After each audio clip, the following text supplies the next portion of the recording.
Project Oasis, providing targeted feedback for students. Welcome to Oasis. Oasis advances an effective, scalable strategy to support upper elementary grade teachers and special education teachers to support all learners, especially students with disabilities, to engage in active science learning. Feedback has an important and meaningful impact on student behavior and how they understand themselves as learners. Learning and improving skills are hard and rewarding work, and feedback is a critical factor for both. As educators, we already provide feedback to our students, but how can we make sure that it's supporting students to effectively use strategies that will build their motivation and encourage persistence in learning, even through challenges? Our goal in this video is to support educators to provide targeted and effective feedback in inquiry science classrooms that promotes student growth, fosters self-confidence, and supports students to feel safe, competent, and motivated in science. It may be tempting to give student feedback on their general abilities or smartness. However, research shows that comments like, "Good job," "You're so smart," or "You're a natural," can actually inhibit students' effort and resilience when faced with challenges. This kind of praise feedback focuses on intrinsic qualities that can seem unchangeable. It can confirm a belief in fixed abilities and provides no motivation or strategies for students to grow and learn, especially when faced with challenges. To provide targeted feedback that supports motivation and persistence, return to the goal or purpose of the assignment. Have a clear expectation of what success is for that goal, so you can be specific in the feedback you provide. For example, imagine the purpose of an assignment is for students to share evidence that supports their claim. The criteria you might be looking for is that students include at least 2 data sources that connect to their claim.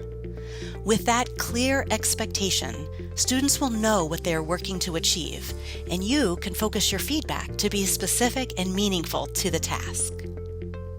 An effective form of feedback is action-oriented feedback. This includes why and how a response is on target or can be improved. It includes both strengths and areas for improvement. An example of action-oriented feedback is, "You shared one useful data point. Why is it important to include more than one data point? How can you connect more data to your claim?" Effective feedback is also timely. In the moment or soon after an assignment feedback gives students a chance to reflect on it while it's still fresh in their minds. While the busy pace of the school schedule can make timely feedback challenging, consider ways to support students to become skillful at providing feedback to each other. Consider using digital tools so ideas can be shared in different ways, such as drawing or audio options. Feedback can build trust and positive relationships with students. Use a respectful, encouraging tone and recognize the hard work and effort that goes into learning. This feedback is as important as the content or skill you are assessing. Finally, establish two-way communication through your feedback. Encourage students to ask questions and share their thoughts with you.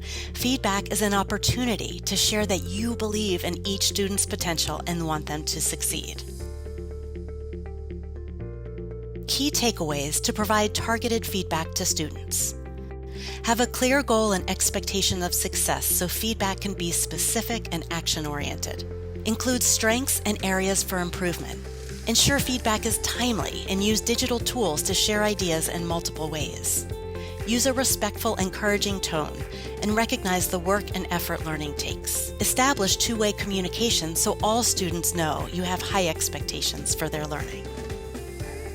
To learn more, visit bit.ly/cast-oasis-project. CAST, until learning has no limits. Ideas that work. U.S. Office of Special Education Programs.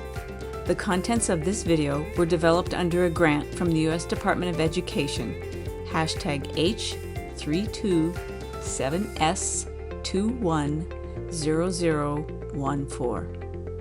However, those contents do not necessarily represent the policy of the U.S. Department of Education. You should not assume endorsement by the federal government. Project Officer, Anita Vermeer.